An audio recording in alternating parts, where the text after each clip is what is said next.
Third ಸೆಮ್ಮಿನ ಎಲ್ಲ ವಿದ್ಯಾರ್ಥಿಗಳಿಗೂ 2020-21ನೇ ಸಾಲಿನ ಶೈಕ್ಷಣಿಕ ವರ್ಷಕ್ಕೆ ಶುಭಾಶಯಗಳನ್ನು ತಿಳಿಸುತ್ತಾ, ಈ ವರ್ಷ ನಿಮಗೆ ಮಧ್ಯಕಾಲೀನ ಭಾರತದ ಚರಿತ್ರೆಯನ್ನು ನಾವು ಶುರು ಮಾಡಿದ್ವಿ. ಮಧ್ಯಕಾಲೀನ ಭಾರತದ ಚರಿತ್ರೆಯನ್ನು ನಾವು 2 ಭಾಗವಾಗಿ ಮಾಡಲಾಗಿದೆ. ಮೊದಲನೇ ಭಾಗ ದೆಹಲಿ ಸುಲ್ತಾನರು, ಎರಡನೇ ಭಾಗ ಮೊಘಲರು. ಈಗ ನಾವು BA ಥರ್ಡ್ ಸೆಮ್ಮಲ್ಲಿ ದೆಹಲಿ ಸುಲ್ತಾನರ ಭಾಗವನ್ನು ನೋಡಿದ್ವಿ. ಈಗ ದೆಹಲಿ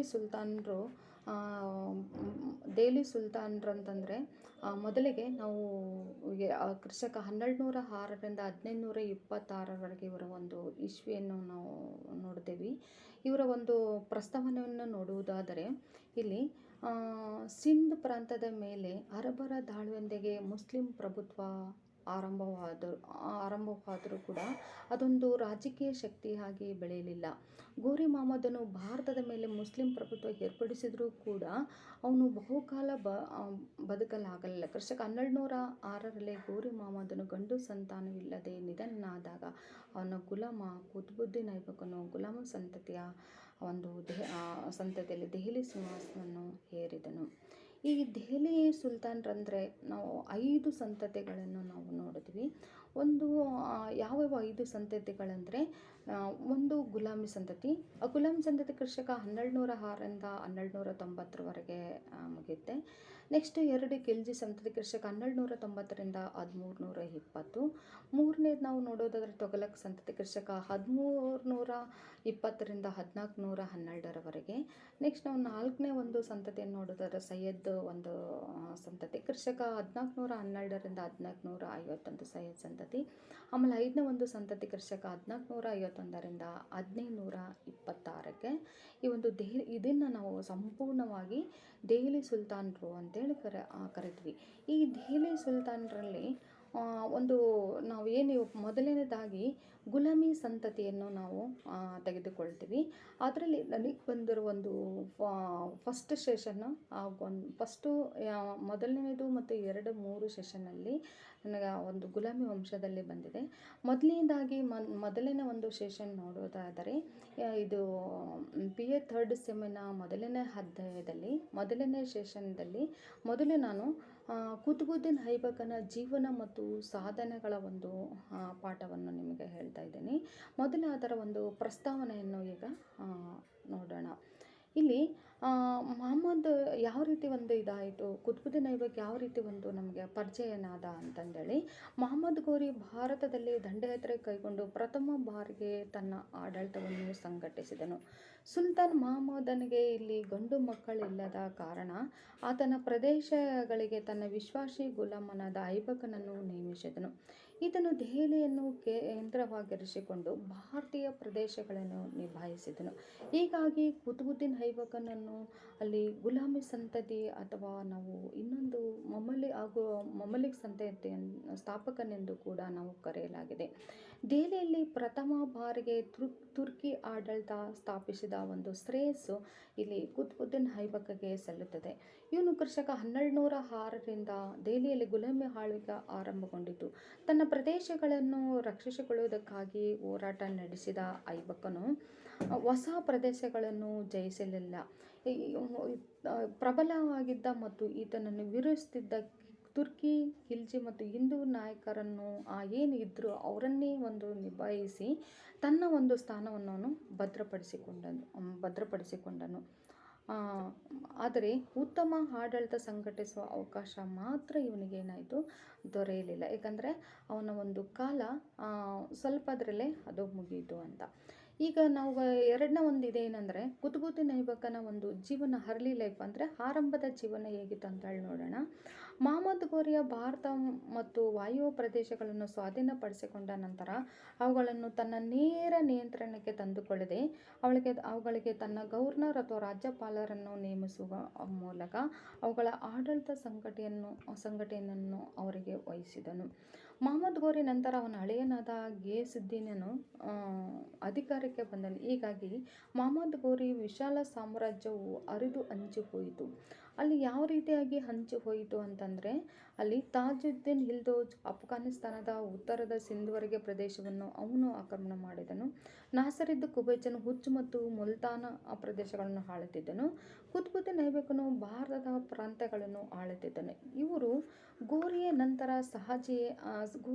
ಇವರೇನು ಮಾಡಿದ್ರು, ಸಹಜವಾಗಿ ಎಲ್ಲರೂ ಕೂಡ ಸ್ವತಂತ್ರವಾಗಿ ಆಳುತ್ತಿದ್ದರು. ಐಬಕನು ಕೂಡ ತುರ್ಕಿಸ್ತಾನದಲ್ಲಿ ಜನಿಸಿದ್ದು, ಬಡತನದ ಕಾರಣ ಈತನನ್ನು ಗುಲಾಮನನ್ನಾಗಿ ಮಾರಲಾಗಿತ್ತು. ಕುತುಬುದ್ದೀನ್ ಐಬಕನು ಭಾರತದಲ್ಲಿ ತುರ್ಕಿ ವಂಶದ ನಿಜವಾದ ಸ್ಥಾಪಕನೆಂದು ಪರಿಗಣಿಸಲಾಗಿದೆ. ಮಹಮ್ಮದ್ ಗೋರಿಯ ಭಾರತದ ಪ್ರದೇಶಗಳನ್ನು ವಶಪಡಿಸಿಕೊಂಡು ತನ್ನ ಪ್ರಾಂತಾಧಿಕಾರಿಗಳ ಅಧೀನಕ್ಕೆ ಒಳಪಡಿಸಿದನು. ಆದರೆ ಗೋರಿಯ ಒಂದು ಆಡಳಿತ ಕೇಂದ್ರ ಗೋರ ಪ್ರಾಂತವಾಗಿತ್ತೇ ಹೊರತು ಭಾರತವನ್ನಲ್ಲ.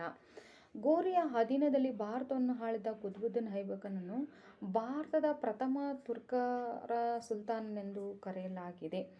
ಬಾಲಕನಿರುವಾಗ ಕುತುಬುದ್ದೀನನ್ನು ಗುಲಾಮನನ್ನಾಗಿ ಮಾರಾಟ ಮಾಡಲಾಗಿತ್ತು. ನಂತರ ಈತನನ್ನು ಸುಲ್ತಾನ್ ಮಹಮ್ಮದನಿಗೆ ಮಾರಾಟ ಮಾಡಿದರು.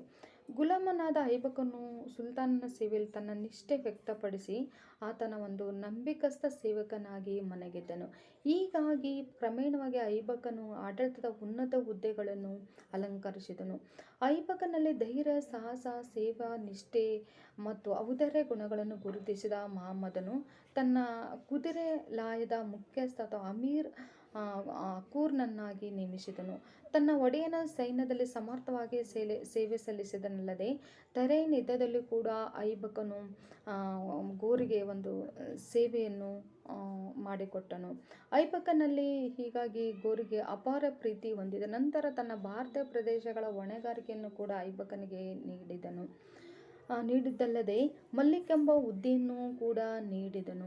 ಮಹಮ್ಮದ್ ಗೋರಿ ಮರಣ ನಂತರ ಲಾಹೋರದ ಜನತೆ ಆಹ್ವಾನದ ಮೇರೆಗೆ ಲಾಹೋರಿಗೆ ತೆರಳಿ ಜನತೆ ಇಚ್ಛೆಯಂತೆ ಮಹಮ್ಮದನ ಮರಣದ 3 ತಿಂಗಳ ತರುವಾಯ ಲಾಹೋರಿನಲ್ಲಿ ಸಿಂಹಾಸನವನ್ನು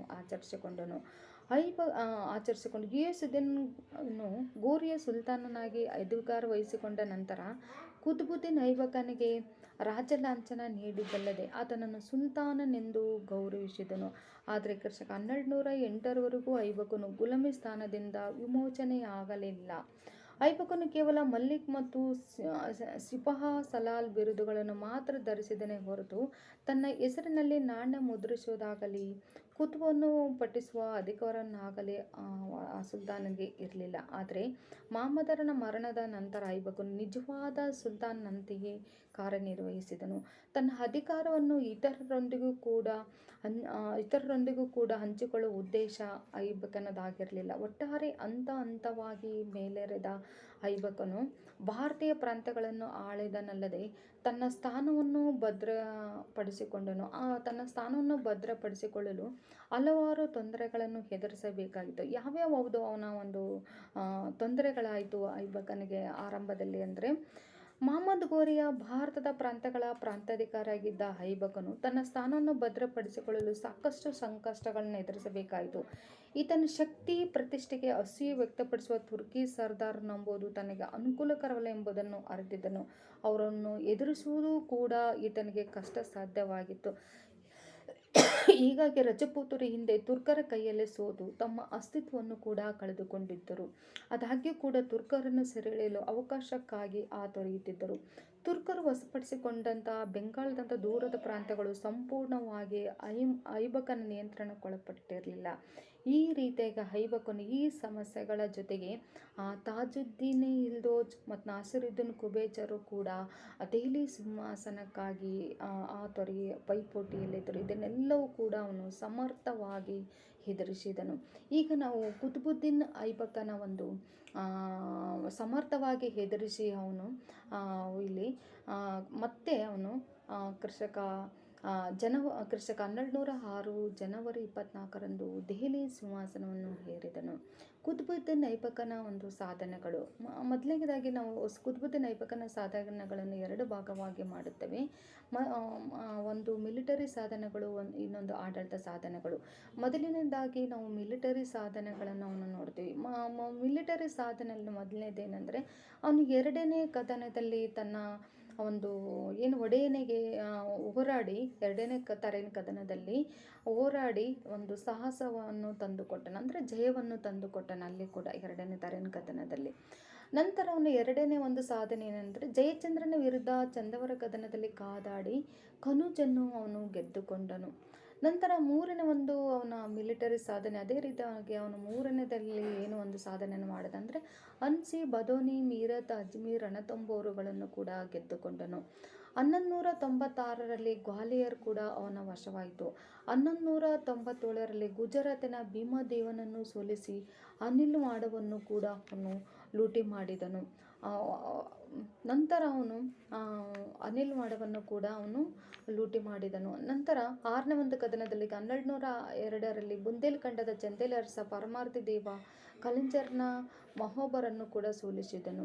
ಮತ್ತು 7ನೇ ಒಂದು ದಿಗ್ವಿಜಯ ಏನಂದರೆ ಐಬಕನ ಒಂದು ಬಕ್ತಿಯಾರ್ ಖಿಲ್ಜಿಯ ಸಹಾಯದಿಂದ ಬಂಗಾಳ ಮತ್ತು ಬಿಹಾರಗಳನ್ನು ವಶಪಡಿಸಿಕೊಂಡನು.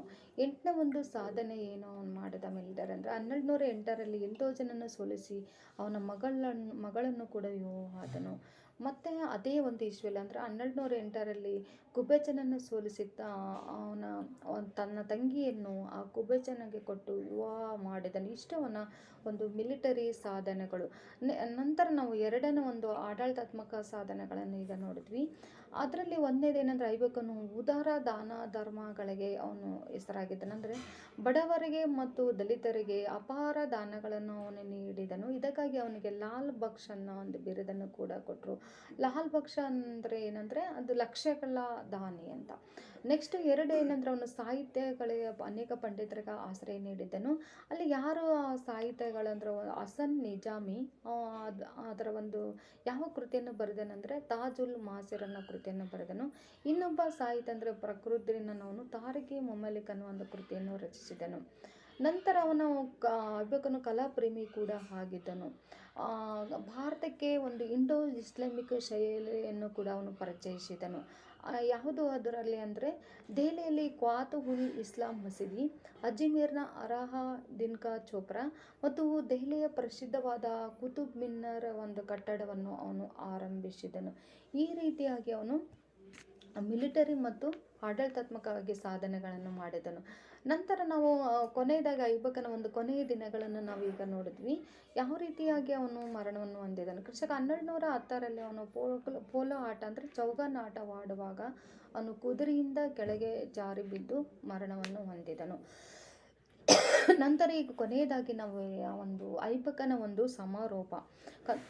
ಕುತುಬುದ್ದೀನ್ ಐಬಕನು ದೆಹಲಿಯ ತುರ್ಕಿ ವಂಶ ಸ್ಥಾಪಕನೆಂದೇ ಪರಿಗಣಿಸಲ್ಪಟ್ಟಿದ್ದಾನೆ. ಸುಲ್ತಾನ್ ಮಹಮ್ಮದ್ ಗೋರಿಯ ವಿಶ್ವಾಸಿ ಗುಲಾಮನಾಗಿದ್ದ ಈತನು ತನ್ನ ಶಕ್ತಿ ಸಾಮರ್ಥ್ಯದಿಂದ ಸಹಜವಾಗಿ ಉನ್ನತ ಹುದ್ದೆಗಳನ್ನು ಅಲಂಕರಿಸಿದನು. ಪ್ರತಿಭಾವಂತ ಮತ್ತು ಕರ್ತೃತ್ವಶಾಲಿಯೂ ಆದ ಐಬಕನು ಮಹಮ್ಮದನ ಭಾರತದ ದಂಡಯಾತ್ರೆಯಲ್ಲಿ ಮಹತ್ವದ ಪಾತ್ರ ವಹಿಸಿದನು. ಮುಂದೆ ಮಹಮ್ಮದನ ಭಾರತದ ಪ್ರದೇಶಗಳ ಗವರ್ನರ್ ಆಗಿ ಕೂಡ ನೇಮಿಸಲ್ಪಟ್ಟು ತನ್ನ ಸ್ಥಾನ ಭದ್ರತೆಗಾಗಿ ಹಲವು ಸಮಸ್ಯೆಗಳನ್ನು ಎದುರಿಸಬೇಕಾಯಿತು. ಜೊತೆಗೆ ತನ್ನ ವೈವಾಹಿಕ ಸಂಬಂಧಗಳ ಮೂಲಕ ಹಲವು ತುರ್ಕಿ ಸರ್ದಾರರನ್ನು ಅವನು ಏನು ಮಾಡಿದ, ತನ್ನ ಕಡೆಗೆ ಹೋಲಿಸಿಕೊಂಡ. ಉದಾಹರಣೆ ಯಾರವರು ಅಂದರೆ ನಾಸಿರುದ್ದೀನ್ ಕುಬೇಚ್ ಮತ್ತು ಇಲ್ದೋಜ್ ಅವರ ಪ್ರದೇಶಗಳನ್ನು ಕೂಡ ಅವನು ಏನು ಮಾಡಿದ, ತನ್ನ ಕಡೆ ವಶಪಡಿಸಿಕೊಂಡು ರಕ್ಷಿಸಿದನಲ್ಲದೆ ಬೆಂಗಾಲ್ದ ರಾಜಕೀಯ ಗೊಂದಲಗಳನ್ನು ನಿಭಾಯಿಸಿದನು. ಆದರೆ ಐಬಕನು ಒಂದು ಟೀಕೆಗೆ ಅಂದರೆ ಒಂದು ಧರ್ಮಾಂಧ ನೀತಿಯನ್ನು ಅನುಸರಿಸಿದ ಅನ್ನೋ ಕಾರಣಕ್ಕಾಗಿ ರಜಪೂತರು ಅವನ ಮೇಲೆ ತಲೆಗೆತ್ತಿದ್ದಾರೆ ಅಂತೇಳಿ ಹಲವಾರು ವಿದ್ವಾಂಸರು ಕೂಡ ಅಭಿಪ್ರಾಯಪಟ್ಟಿದ್ದಾರೆ. ಒಟ್ಟಾರೆಯಾಗಿ ಅದೇನಿದ್ರು ಮಹಮ್ಮದನ ಒಂದು ಕೃಪೆಯಿಂದ ಐಬಕನು ದೆಹಲಿ ಸಿಂಹಾಸನವನ್ನು ಅಲಂಕರಿಸಿ ಒಂದು ಗುಲಾಮಿ ವಂಶವನ್ನು ನಮಗೆ ಪರಿಚಯ ಮಾಡಿಕೊಟ್ಟನು.